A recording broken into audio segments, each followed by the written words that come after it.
Oh, hello. I'm Sketch. And I'm Shades. And this is Midstream. Welcome back, longtime listeners, to another Midstream. How's it going, Shades? I'm doing great, Sketch. How are you? I'm doing lovely. Lovely. On this little timeout in between travels before our next destination. Timeout. A timeout, yeah. A recess, if you will. Recess. What do we have for snacks? Oh, anything you want. The GoCo is well equipped. You know, I might actually enjoy a Tricera Hops IPA. Oh, finally. They've been in here for 2 years. I'm just going to rummage around in the back of the fridge here and see if... Oh, you know what? I'm just going to close the fridge. Okay. That is... Bronx has been in disgusting. There. Bronx has been in there. That is... Yeah. That is not so good. So, guys, thanks for joining us for this week's Midstream. Last week, you joined us for Galaxy Quest. Never retreat, never surrender. A fantastic gem from 1999, right? Yes. Oh my goodness. What a trip that was. But before we talk about anything we need to talk about with Galaxy Quest, we have a lot of write-ins. We do. We have a ton. And they came out just after we recorded last Midstream. Yes. So we're gonna address them now, but I'm going through the list here. They're all about Stranger Things. Yeah, they're all about Stranger Things. Every single one of Jessica Jones need not apply to this Midstream. Every single one of them has to do with our conversation about Stranger Things Season 3. Correct. So I guess we should just get right into our LTL mail, right? Yeah, let's do this. Let's do this. Our first write-in, Sketch. No surprises here. Is from Nobody from Jakku. Long-time listener. All caps. All caps. Mm-hmm. And Nobody from Jakku has asked, just wondering if we knew that the character Robin was played by the daughter of Uma Thurman and Ethan Hawke. And nobody thought that she did a very credible job for being a case of Hollywood nepotism. I didn't. Yeah, I did know that was Ethan Hawke and Uma Thurman's daughter, Robin. I've heard this tossed around, Hollywood nepotism, and I mean, I don't know. I haven't done enough research to know what her audition process was like. I do know that Stranger Things casts primarily through self-tapes. I have watched a lot of those, and I imagine her audition process went similarly, that all of the actors on the show send in their submissions to the casting office, and then they are chosen. So I don't know that this is a case of nepotism. I would have to do more research on it. Well, as you know, I don't know actors. As you know. So no, I did not know that about Robin. And I also don't give a shit. Like, yeah, I thought she was great. She was awesome. And yeah, I know Uma Thurman. I know Ethan Hawke by name only. I can't even think of Training Day. Yeah, I don't know. What is that? Trains? Yeah. Yeah. Gattaca. Did you ever see Gattaca? No. It's Ethan Hawke and Jude Law. Yeah, no. They trade places. No. It's a trip. It's like Face Off. Ethan Hawke was he was a child actor, all grown up. Yeah. No, means nothing to me. Robin was just awesome as Robin, and I was super happy with her. Yeah, super happy.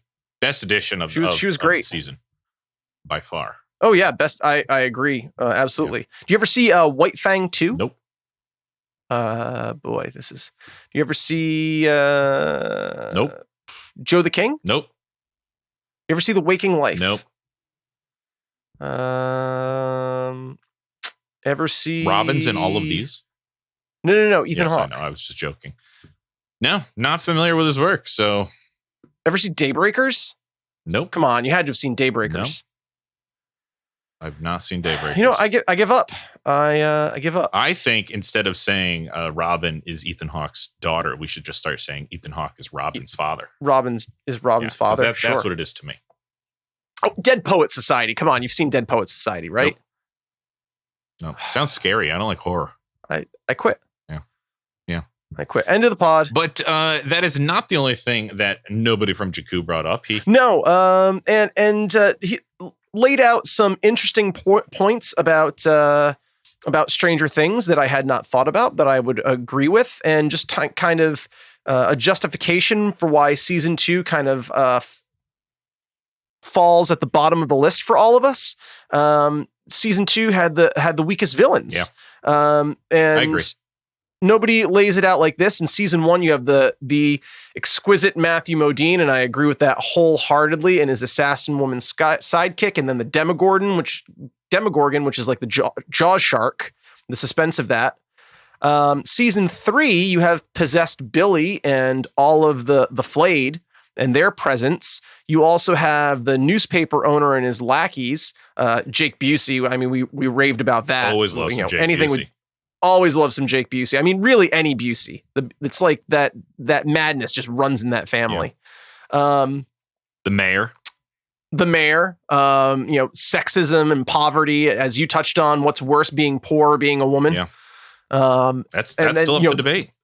It is the mayor, the corruption, and then the Russians, and then you have the Mind Flayer meat puppet itself, which was just, I mean, it was just gross. And season 2 doesn't have any human villains. No. There are no human villains. I mean, the biggest human villain is Will, but Billy. He's not. Well, yeah, there's Billy, but he's like just introduced, and and his villainy is that he's like a douchebag. Yeah. And but the other thing I was going to say is like Will kind of fills that character niche, because you never know when he's spying for the Mind Flayer. Will the spy, but he's not a true villain because you're always trying to save Will. Exactly, and I guess the Demodogs were kind of cute and kind of an ally in the end. Dart was kind of an ally, or like he was redeemed and didn't eat them because of the Three Musketeers. And I guess like the real villainy of the Mind Flayer were the vines, and those in I would have to agree wholeheartedly with nobody from Jakku. They were just lame. Yeah, I agree. No, nobody made great points. Great points. A lot of times it does come down to the villain, and when you think of the seasons as villains, it becomes like so obvious that season 2 is the weakest of the 3. Yeah. But hey, season 4 has been greenlit, so we'll have to see what they do for villains in season 4. We will break that announcement live in an upcoming episode. Yeah. Very upcoming. Imminently. Well, I got another listener email here. Speaking of villains. This one's from everybody from Dagobah. Wait, I'm sorry. Yeah. So nobody from Jakku. Yeah, we just read his. Somebody from Naboo. Correct. No write-ins this week. Now from somebody. And now everybody from Dagobah. Everybody from Dagobah writing in. But now that Yoda has gone to the netherworld of the Force, does any sentient life live on Dagobah? I think it's just it's a fancy way of saying nobody. On Dagobah. Yeah. Maybe we'll find out in Rise of Skywalker. Ooh, maybe. Maybe they've got some inside information. It's Luke. Luke's living in Yoda's little hobbit hole. It might be. He just vanished at the end of Last Jedi. Hitting his head repeatedly for all eternity. So everybody brings up. See, I love these names because it's nobody brings up, everybody brings up. Everybody brings up. Somebody chimes in. Yeah, somebody always does chime in. They do. Anyway, everybody says, when Billy escapes from the Mind Flayer to the phone booth, this is all the way at the beginning. Yes. And then goes... First episode of season 3. Exactly. And then goes to the Upside Down. He sees a crowd of humans in the shadow and his mirror self. Who are they? When I first saw that, I thought it would be so cool if the Upside Down was filled with our dark mirror images who desperately wanted to escape and get into our world, like switch places because we have it so much better. That's a great point. That is a great point. I completely forgot about that scene where he sees all the reverse dark copies of who you imagine are the citizens of Hawkins. Yes. Or their dark upside down self. Yeah. And there's no real answer to that in season 3, at least. There isn't. I mean, I will attempt an answer in that this is the Mind Flayer appealing to Billy's sense of importance and giving him a grandiose vision that he will fulfill, giving him a purpose, and to put faces to this army, this horde that he will lead. I don't think it's like a dark mirror version that I saw this scene play out as the dark Billy is the Mind Flayer personifying itself as Billy, and Billy has to give faces to the images there. He has to build the army. Looking back, but I love that idea. I love everybody's idea. Because looking back on it, I had just forgotten about it. Enough other stuff happens in the season that I easily forgot about it. But then looking back on it, I guess I kind of at the time read into it as almost like a premonition of sorts. Sure, I'd agree with that. But then it brings up the side question of all of those people that the Mind Flayer eventually takes control of, yada yada yada. He melts them at the end and turns them into goo. Yes. That builds a meat puppet with them. He builds a meat puppet with them. He did it before Lady Gaga, so yes, there you go. But were those infringement? Were those Lady Gaga pieces of him that he shaped into the people that he dragged into the Upside Down, or were they mind-controlled people from our side that at the end he had the power to just pop them? They were drinking chemicals, literally liquefying their insides. Was that in the... Yes. So all of the flayed were drinking toxic chemicals. Oh, the fertilizer. The fertilizer. They made like this crazy concoction that when the Mind Flayer basically willed it, they just had turned to jelly because they were drinking toxic chemicals. Fertilizer and like antifreeze and God knows what else, just in large quantities. I remember that now. Okay. And so they were actually the controlled people of Hawkins that were liquefied and then turned into a meat puppet. Gross. Yes. Oh, absolutely disgusting. And when like it dissolves and goes through walls and drains, you can see like little bits of bone. Oh yeah, no, I leftovers. Recall. I recall. Oh yeah. It was gross. It was gruesome. Yeah. But everybody, love your idea of the upside down mirror images. It's a great idea. Yeah, I mean that is I would be 100% on board with if that plays into season 4 somehow. Yep. I agree. While we're on Stranger Things sketch, are we ever going to get off Stranger Things? Probably not. No.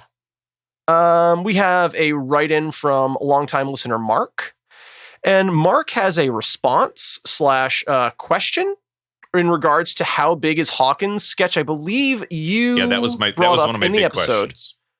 How big is Hawkins? Because they only have 3 cops, and it just seems to be monstrous. I said roughly 10 square miles. Mark writes in with, Hawkins is a small town, probably less than 10,000 people. The national average of the U.S. is 2.4 police per 1,000 inhabitants, so that suggests it is small. The only contradiction we have seen of this is the existence of the mall. However, we have to remember that the explanation of the mall is that it was funded by Russian money. And if the Russians didn't build it because they needed a cover for their base, Hawkins would not have a mall. I think in terms of population, the show has been consistent. However, the bigger question is this. Is there an impact of the large federal lab shutting down? That lab had to have been one of the major employers in the area. Seems like if it was suddenly shut down, it would equal an economic devastation. That's a great point. There are 2 points there, and I would just have an observation and a counter question, if you will. Oh boy. Observation being about the Russian base. I just didn't pick up on the first time I watched through, but on the fourth go round, they've been talking about the Russians since episode 1 of season 1. And Maury is going on about a Russian invasion in Hawkins in episode 1 of season 2. So this was always well planned and thought out. And I love that the Russian invasion was happening during the events of season 2. Mm-hmm.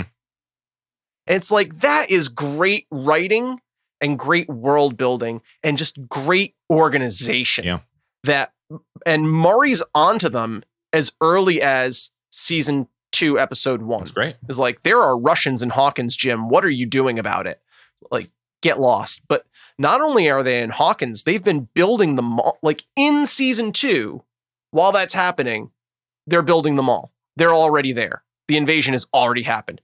That's great world building. I love it.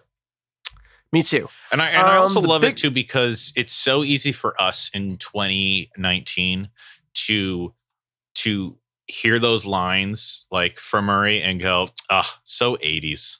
So 80s with the Russians and the conspiracies. But then to find out that it's no, we're going there. We're going in that direction. Oh yeah. And we're going all in on it. The federal lab shutting down. I mean, I feel like personally that my understanding of this world, which I feel like is pretty good, that people were shipped in and out of that base in the same way that staff is flown in and out of Area 51. Mm-hmm. Like nobody who actually works on base in the R&D on Area 51 drives onto the base. They're all flown in from an airfield outside of Las Vegas. Well, you seem to know a lot about Area 51. Well, I mean, Area 51 is like this. Were you at the raid? I wasn't at the raid, and this is like the ridiculousness of Area 51. Like, the existence of Area 51 is actually very well documented in terms of like R&D and the goings on there in terms of research and development. Northrop Grumman. What's the other aircraft development company? I'm blanking on it. They created the stealth fighter and the stealth bomber, but I'm blanking on the name of the company. No, did you ever see the movie Stealth? It begins with an L, but I'm blanking. I could Google it right now, but I'm not going to. Long-time listeners, right in. Lockheed Martin. That's it. Lockheed Martin. It's actually pretty well documented. Like, not what actually goes on there, but the way because we're so enthralled with what Area 51 is, people have been, trying to worm their way to the bottom of that mystery for a long time now. So I don't look at it as like people living in Hawkins are employed there. Otherwise, they would have a much better idea of what that lab was. Loose lips sink ships, and it's virtually impossible to keep a secret with, I would imagine, the hundreds of people that work in and under that building. So then you're depositing that the American government did to that building what the Russians were doing under the mall. Yes, exactly. And we get kind of a glimpse of it, maybe not to the same extent because they're not housing thousands of people under Hawkins, but they're housing like dozens, maybe 100 people, give or take, at any given time in that building between military personnel and research and medical staff. But I saw it as these are not people that live in Hawkins. Okay. Like they're going to that facility and they're going back to wherever it is they've been shipped in from. The only person we ever see in town is the doctor, played by Paul Reiser. Mm-hmm. Okay. So I mean, that would be my kind of, not rebuttal, but my understanding of it. It's not employing people from Hawkins. All right. There you go. And that's it. And Mark, thanks for writing in. Thanks, Mark. But I would agree. Certainly, just the tax revenue alone would be a major sap on the town. Just an infrastructure. They're not buying electricity. They're not buying fuel for vehicles. They're not buying food. They're not stocking concessions. So I mean, there's that. So not wrong. I think it's a valid point. And I agree wholeheartedly with the size of Hawkins and the number of police officers it seems to jive. Yeah. Longtime listeners really stepped up on the Stranger Things season 3. They really did. I mean, well played. Yeah. Very good. Yeah. Thanks for writing in, everybody. And that was all the questions and comments we got. I guess so. Yeah. So moving on. Nothing else to see here. There is a plethora of additional emails. An onslaught, if you will. Oh my goodness. Yes. Shades. Now, Sketch. Yes. We got 1, 2, 3, 4, 500 emails regarding your comments on the Neverending Story. I went back and listened to the episode. Did you go back and listen to the episode? I went back and listened to the episode. Okay. Longtime listeners, and I'm right here with you. I don't know what Sketch is thinking here when he said that hadn't really seen it. Yeah. I am as outraged as our longtime listeners that you had never really seen the Neverending Story sketch. I apologize for not controlling my childhood better than I did. But so the gist of many of the emails is that I crapped all over Neverending Story. Yeah. I was half expecting this when we did our Goonies episode, because that's a beloved. And I was all like, Goonies is terrible. That's a beloved childhood classic too. And it is. And we go listen to that episode, everybody. But anyway. Woo.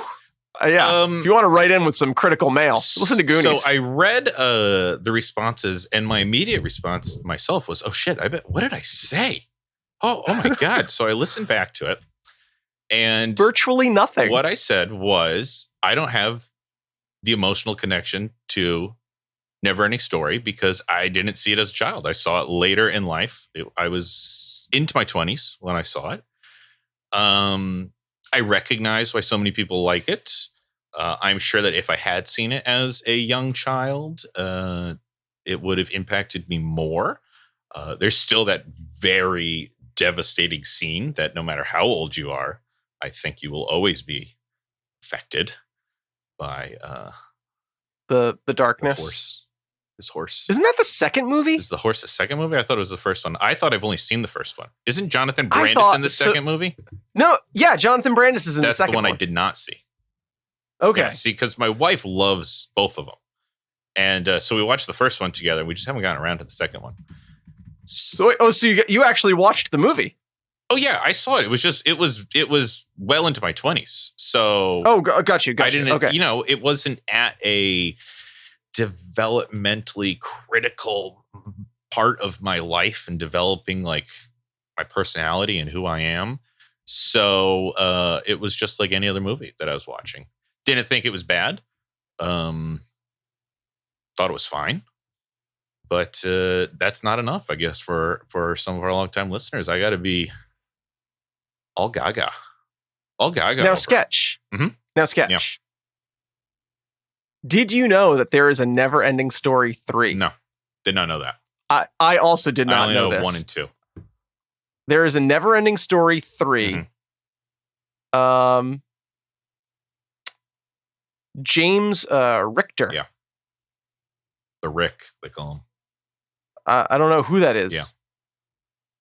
But the Neverending Story 3. He made that Escape from Fantasia. He made the scale that they measure all earthquakes on, and Neverending Story 3. But we've been tossing around some trilogies that we might Oh, sure. look into. I'm totally down on doing it. I'm totally down for doing. I will just say, like, the Falcor redesign for Neverending Story 3 is on par with the Turtles in Time. Oh, it's hidden. Its horrible effects is hidden under samurai armor. Awesome. Yes, exactly. Whoever did the costuming and effects for 3, it is clearly not the same studio, and I would be very interested. I would revel in the chance to shit all over this movie. Okay. Well, you heard it here first. We'll take care of them. But I'll just reiterate my what I said in the episode was it took me out of the Stranger Things moment because I didn't have that emotional connection. I didn't have that big geek out that everybody did. And I went back and I rewatched that scene from Stranger Things because I thought, well, maybe I wasn't fair. Maybe it wasn't as big as I thought it was. Oh no. It's long. Oh, it's bigger than you thought it was. It's long, and like I said in the episode, they pipe in the actual music underneath them, so they are singing against the actual music, and to me, it turns it into a music video, like a tribute video. Music videos, big part of the 80s. And I'm just trying to think. Now, you've watched Stranger Things much more than I have. Where else in the Stranger Things do they do that? Do they pipe in the music that the children are hearing in their heads? Pipe in like ADR wise, so that the way that they did that specifically. The audience hear it as well. Only in when Mike is singing to Elle, but that is in the scene coming over a like Casio tape deck. Nowhere else in Stranger Things do they ever do that. Like break the fourth wall in such a way. So it just, if you will, I believe what we always say: a rant is something that takes you out of the property. Takes you out. It took me out. Yeah, Sketch. I think. I mean, personally, I feel like you got a raw deal on those emails, but far be it from me to tell the longtime listeners why they're wrong. Like you clearly committed a faux pas and have offended the LTLs, and I hope you learned your lesson. Yeah, the funny thing is you're always like, how are you going to defend it? I was like, I'm not going to defend it because I didn't say anything. I did it. Yeah, like I when I went back and listened to it, and your quote was, I just don't really have an emotional connection to it. I was like, huh. That's it. Let's just take it from there. But the LTLs wrote in to tell you why you were wrong. Wrong. I mean, I think that says it all right there. So I'll sit on that. I'll really think about what I did. So thank you to our longtime listeners who wrote in, and those trolls who wrote in, you can go fuck yourselves. Oh boy. We just had to reestablish and balance out our roles on the show, Sketch. There you go. Very good. Yeah, there you go. So I guess that brings us up to Galaxy Quest.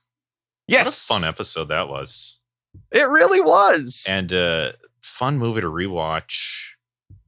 I stand by. Here I am again defending my controversial opinions. I stand by everything I said in Galaxy Quest. It's fantastic. It's a great movie. Yeah. And a couple of things came up in our recording of it. Our recording of it, yes. Tommy. Yeah. We were trying to figure out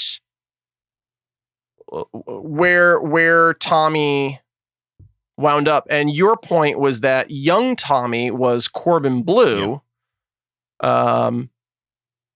which you know from the Dr. Pepper spokesperson. Little Sweet. Little Sweet. Yep, and he is in fact Little Sweet. Yep. Thank you. And my point was that adult Tommy was on NCIS New Orleans. Oh, that was Daryl Mitchell. Okay. I started with that, but then I thought maybe it was a CSI. But yes, Daryl Mitchell played adult Tommy, or teenage Tommy, I guess. Daryl Mitchell, who is now on NCIS Los Angeles, he is otherwise abled and uses a wheelchair now after a motorcycle accident or auto accident of some kind that left him paralyzed. Jeez. But still practicing the craft, still bringing the thunder. I love his character on NCIS New Orleans. He's kind of like an Oracle type character, like master of all tech and media and internet stuff. Very technical terms. Do you like my technical hacker speak way there? Over my head. Yeah, mine too. Clearly. But yeah, do you have any take backsies? Anything to follow up with? No take backsies. I will follow up by saying that it has inspired me, I guess is the right word, to go back in and get back into Next Generation. So I have been watching that recently after our foray into Galaxy Quest and all the talk of Picard. So really been enjoying that. Yeah. And did you see the latest Picard trailer? I did. Yeah. It's good, right? Oh, what? Oh, the my one goodness. that ends with Riker? Take my money, please, and thank Troy and Riker, or the Rikers, I should say. So, super happy. Started that up again. And big news, big news. Because I think I said in Galaxy Quest that I have never seen Alien. That is still true. I have never seen Alien. I get scared very easily. Also, I haven't seen Dead Poet Society. And that all changes next week because they are re-releasing Alien in select theaters for the 40th anniversary. Oh my goodness. And I am going with my wife, who is a big fan, and some friends. And so I will no longer be able to say I've never seen Alien. Very cool. You enjoy that. So I sketch. guess tune into our next midstream to see Oh how my goodness. scarred I am. Man. I wonder, like, LTLs, are you as jealous as I am that Sketch gets to have the first time he saw Aliens as an adult? Yeah. Like, can you imagine, like, if you are similarly youth challenged, let's say. Okay, old. Yeah. Okay. I don't like to think of myself as old, Sketch. Okay. I like to think of myself as aged. Aged, yes. Vintage. Yes, sure. Antique. Classic. Yep. Ooh, yes. Patinaed. Yes, rustic. Yeah. Rotted. Rotted, yeah. There you go. Decrepit. Yeah, I just like, wow. Like, if I get to have my first experience with Alien now, that would be pretty special. Is that fun? Yeah. I'll fill you in. I'll fill you and all do. our LTLs in on how I handled it. That'd be a fun Patreon exclusive sketch. Oh, okay, sure. Talk about that. Your first time seeing Alien. So we'll tune in soon to our Patreon exclusive sketches first time. My personal favorite in the Alien series, Alien Resurrection. Not a controversial statement at all. Which number's that? It's number 4. Okay. No, my true personal favorite is Aliens, the sequel. Okay. That is my actual favorite in the series too. It's just brilliant. Like everybody's? I don't know if it's everybody's, but it's kind of like in a similar vein in Star Wars. People are always like, "Oh man, Empire." Okay, I got you. It's just like, whoo. It's like the socially accepted best. Yeah, I gotcha. Should we keep moving on, Sketch? Oh, we got to move on. It's been a big news week. Oh my goodness. Do you want to start? No, you start with some news. I got some heavy hitting news. So, I mean, we've been following the Spider-Man. Oh, what a tangled web they weave. Oh. See what I did there? You see what I think last midstream we talked about how Spider-Man was not in the MCU anymore. Yep. That was 2 weeks ago. And now, lo and behold, Spider-Man back in the MCU for 2 movies anyway. They're gonna Spider-Man 3 and an Avenger-esque MCU movie. Mm-hmm. Won't be called Avengers, but for at least 2 more movies, Spider-Man back in the MCU, and largely because Tom Holland personally appealed to both Disney and Sony to figure this out. Good guy, Tom Holland. They've come to some kind of agreement where they will each kick in production costs, and Disney will now get 25% of first day one revenue. All right. From the film. Look at Tom. On the backs of Tom Holland, this goes forward. So they're saying, however, in the last 24 hours, oh boy. I mean, this could all fall apart again because an MCU leak. Quote, Disney plans to buy Spider-Man back from Sony. Yeah. Marvel's allegedly plans for Peter Parker, fans quickly realized after the surge of satisfaction and surprise dissipated, this deal is not going to suffice. So reports indicate that Peter Parker and Captain Marvel will become the MCU's next Iron Man and Captain America, respectively. Oh, most theories presume that Captain Marvel will lead teams to fight intergalactic threats, while Peter will be front and center on Earthbound threats. And if Peter is designated to lead or introduce a new League of Avengers into the ever-expanding Marvelverse, he will need more than another Spidey film and a subsequent MCU appearance. Yeah. If we're going to do this right. So Disney appears to be unwilling to wait for possible deals involving Sony and Apple, which may come to fruition, may not. But they are planning to buy Spider-Man outright from Sony, and this would keep Tom Holland in the MCU. Rumors are circulating about wildly, just an outrageous number was dropped in this leak from Geekosity. All things pop culture broke this, and it's being wildly reported around the web now, with denials and confirmations across the geek multiverse of websites that report on these things. Websites. That Disney is offering $5 billion for Spider-Man. Wow, that is stupid amounts of money. That is just a stupid amount of money. We're only getting Disney details. Yep. Sony has not commented. We're not hearing anything from the Sony side of things in these leaks. These appear to be Disney leaks. Then you wonder how much they are leaks and how much they are calculated. Yeah, I mean, I agree. And we did get that Spider-Man Welcome Home 2021. Oh, that's nice. I like that, though. Because it's like, I like that. It beats the Spider-Man Homeless that was for a couple weeks. I liked that. I liked Spider-Man Homeless quite personally. Or also the other thing that I really liked I saw is Spider-Man Home Alone. Yep. That's a good one, too. I liked that one, too. Well, I mean, the thing I'm going to take away from this is Tom Holland. Just like, I just wish I was a fly on the wall, a fly in that web. Well, I mean, I'm going to say something controversial here, Sketch. Okay. I'm kind of bummed that Spider-Man's back in the MCU. Okay. Because, I mean, inevitably, we're going to go through this again, and inevitably, they're going to reboot this again, and inevitably, it's just going to over and over and over again.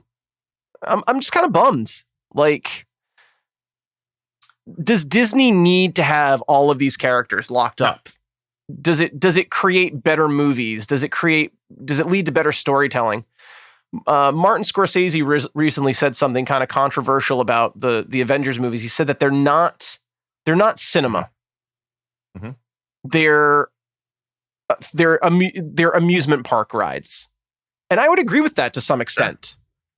Sure. There's a lot of moving pieces in these. The scripts aren't incredibly fleshed out. You get an idea that there's quite a lot of ad-libbing as opposed to a script and story. That things are just kind of filmed and they figure out how they fit later. Certainly the last couple movies have felt very disjointed. So I don't know. I'm not as excited as I thought I would be for this announcement. And I mean, I don't know. I think I was kind of excited to see what Sony would do with a Tom Holland helmed movie in their universe, which isn't off the table, but at least isn't going to happen for 2 more movies. Well, I guess the part I'm excited about is leaving Spider-Man Far From Home on such a cliffhanger that it did. We'll at least get that resolution. Yeah. Sure. Yep.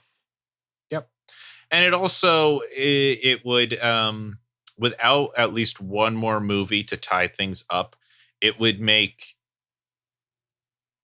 Infinity War and Endgame that much more disappointing to watch, knowing that Tony's his whole driving force for so much of this was like saving the one kid, and then real world killed the kid. Yep. I just have one more piece of news. Sure. Joker came out. Yeah. Everyone seems to be losing their shit about it. The United States military just issued a warning for Joker. The military. Yeah. Okay. Why? The U.S. military's Joker warning. The military and FBI issues an urgent warning ahead to all troops about incel violence at Joker. The potential for mass shootings at screenings of Warner Brothers Joker film. Okay. And I mean, there's a lot of blowback on the movie regarding mental illness and bullying and whether or not that this was a responsible movie to make. Initially, there was a lot of buzz about it, but there's a lot of negative buzz picking up after the opening. Didn't it win at a film festival, like a respected film festival? Sure. Yeah, I haven't seen it. I haven't either. I'm in no rush to see it. I mean, I shouldn't say I don't know if I will. I'm sure I'll see it at some point. I know I'll see it, but I'm in no rush.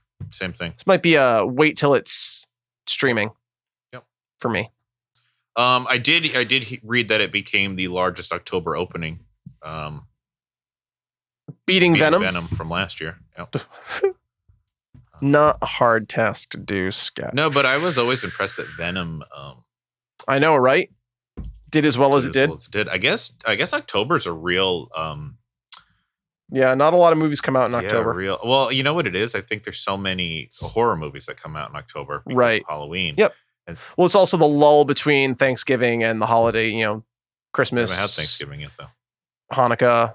What's the lull before Thanksgiving? I thought you said between. And Hanukkah and Christmas. Yeah, no, it's definitely the New Year's. It's the your last big opening for the summer is basically Labor Day weekend, and then starting on Thanksgiving, you have your basically kids movies, worth of big movies. All the animation tends to come out then.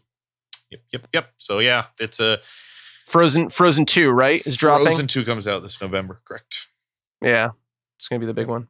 Sketch, you got any news before we wrap this up? I have news on everything that's going on right now with Blizzard, or Activision Blizzard as it is now. And I'm vaguely in the know on this, but I'm sure you'll have a more detailed. I still follow a lot of Blizzard news.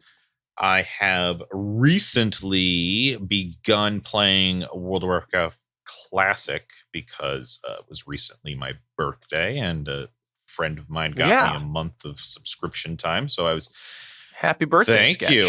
I've been trying it out, and this is telling. Having a subscription lets you play Classic and current retail. Ooh. And I went into retail for maybe 10, 15 minutes just to see what's going on these days. And that's all I've done. No, thank you. No, thank you still on the retail, but Classic has been a fun jog down memory lane. And is that just everything before Cataclysm? Even before that, it's everything before the first expansion. Wow! The first expansion was Burning Crusade, so it's like a legit official vanilla. It is. It's official vanilla, and it even has a more sped up, but it has a release pattern too of when raids and content comes out, so that you can kind of ease into everything. Very cool. it's been kind of neat. But that's not the big news. That is not the big news. The big news is that Blizzard is currently facing quite the backlash, quite the PR blitz going on at Blizzard right now because of something that happened as of recording just yesterday. Longtime listeners are probably aware, I hope aware, that there have been weeks upon weeks of protests going on in Hong Kong. Months at this point. Yeah, because it started during the summer, didn't it? Yes, months of protests now in Hong Kong over the political situation there. And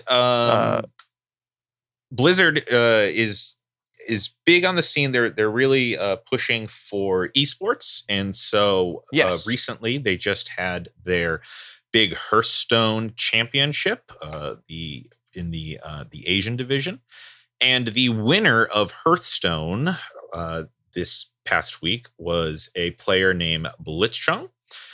And he, following his big win, his big championship win, went on a Taiwanese official Blizzard stream. He happened to be wearing a gas mask and goggles, which, everyone is the symbol of what's happening in Hong Kong. And the casters, I guess, the broadcasters, kind of gave him the floor and hid under their desk, kind of showing they knew what was about to happen. And he simply said, "Liberate Hong Kong, revolution of our age." And the stream was immediately cut. And from there, Blizzard has banned Blitz from professional Hearthstone play for a year, stripped him of his win and title and prize money for the championship. Wow. Yeah, they are. Wow. Talk about, there's a political statement right there. Exactly. And Blizzard, I'm not going to get into, I'm going to try to keep as much real world out of this as I can. But in America and the West, Blizzard's official statement says that he violated competition rules by using the Blizzard platform to make a political statement. But in a more local release in Asia, they posted strong disapproval. They fired the broadcasting team, and they stated, and this is odd, they stated, "We shall, as we always have, resolutely uphold our country's honor," which is a very strange statement for Blizzard to make as an American company. Wow. Obviously, the Chinese market is large, but Blizzard is still an American company based in California. And it is partially owned, but only 5% by a Chinese corporation. Is it based on that statement? What is our country's honor? Well, and that's what is that about? Exactly. And a lot of people are reading into this. The writing's on the wall. This was obviously, other than a knee-jerk reaction, it was obviously a completely financial decision. The Asian market is huge. And clearly written by the government in Beijing and handed to them to read if they want to continue to have their product placed on the Chinese internet. Right. I mean, who's to say how it came about, but it's obviously that, if you want your games to still be in our territory, then you better play by our rules. And longtime listeners, if you're confused by the Chinese internet, China has its own version of the internet. Mm-hmm. It's a closed network that everybody's on, and they regulate what gets in. And Blizzard games are censored for Chinese audiences. They take out exactly what they are told to take out and alter text and alter images. Well, Sketch, you might be okay with this, but I'm not. I am boycotting Blizzard. I'm done. I'm not using their products anymore. I will not be playing Warcraft. Liberate Hong Kong, the revolution of our age. There you go. And you're not alone. Lots and lots and lots of people are boycotting Blizzard, including other pro e-gamers and other casters in other countries are just quitting, basically saying that Blizzard is not standing by their values. They are operating purely out of economic vision and no longer on any sort of moral or ethical grounds. And my favorite piece of news to come from this is, it's so easy to look at a company like Blizzard and just think of it as this big entity and forget that there are people that work there. But there are employees that work for Blizzard that obviously do not support this message that they've kind of made, wittingly or non. And at Blizzard headquarters in California, there is a giant statue of a very famous Warcraft character. And on the ground beneath the statue is a compass with 8 points, and each point points to a different core value that the company has always said that they will always adhere to. And 2 of them have been I see where this is going. Covered up by employees. The 2 are Think Globally and Every Voice Matters. Have been covered by employees. Devastating. So that is devastating. I think Blizzard has a tremendous task ahead of them, business-wise, is what they're going to do. I mean, unfortunately, when you look at it and when you look at like Blizzard stock prices, they took a tiny hit. Yeah, but they're like not enough. And so, unfortunately, this was a business decision. And when you look at the numbers, unfortunately, it's like the right decision, as effed up as that is. But the thing is, it's not all about business. It's not all about money. So, Sketch, I mean, like, that's it. You're done. You're not going to play anymore. Well, yeah. Right? I mean, on this boycott, I have this right? month, but it's, I've already paid for this month. So, right. But that's it. Then, well, I mean, we'll see if Blizzard tries to turn anything around. I mean, selfishly on their end, they have BlizzCon coming up in a month, which is huge for them. And sure as hell, we might finally get to host that panel. Yeah, we might actually finally get to host that panel. They are and immediately get kicked out. Absolutely going to have some issues, damage control, some real life issues on their hand at BlizzCon, and I'll be paying very close attention to this. So as it proceeds, I'll fill in our longtime listeners as well. Yeah, please keep us updated. Yeah. I mean, it's gotten to the point where like legit politicians have been weighing in on it. Like this is bleeding out of the geek world into the world at large. Based on Blizzard's statement, I think that's a legitimate response. Yeah. But especially because you should not be having well, I don't know. We'll leave it at that. I think this episode's getting a little long in the tooth. No. They have a good enough head on their shoulders. We hope. Except when it comes to the never-ending story. Guys, seriously. What? It's wonderful. It shaped my childhood, guys. Shaped my childhood. So I guess that brings us to next week's episode. Where are we going next BlizzCon. Just kidding. Guys, we are happy to announce that we, your Geeking Out hosts, took in the premiere of the U.S. premiere. The U.S. premiere. We were not invited to Japan for this one, unfortunately. Maybe for the next one. But Studio Trigger, which is a very prominent animation studio in Japan, came out with their first feature-length film and released it in America in September. Shades and I were at it. And next week, we are talking all about Promare. Yes. So, guys, little spoiler alert. So much flipping fun. You know what? 2 really fun episodes in a row. I mean, and then spoilers for the future. We're on a fun streak right now. We're on a bit of a fun streak. So we're going to be talking Promare next week, and we're also going to be talking about Studio Trigger as well. Studio Trigger. If you're not familiar with animation studios, but if you're familiar with any anime at all, chances are you've seen Sketch. I am having trouble containing my manliness. Are you? Yeah, the soul of a firefighter is burning bright within me. That's how I always think of you. Yep. Just, yeah. So, guys, next week, perfect. Promare, another anime episode. It's been a while, but this was a good one. We had to do it. It's a big one. We did, and I'm glad. I am so glad we did too. Glad we caught it in theaters. And yeah. So I guess, guys, big midstream. Ooh, what a big midstream. This one's going to have a hard time getting through the stream. It is. But big news items this week.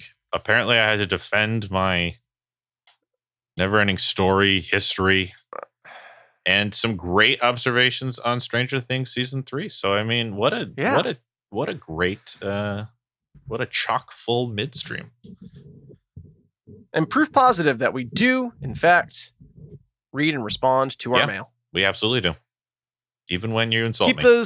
Keep those thoughts coming, guys. Thanks so much for writing in, and we will see you next time. Next time.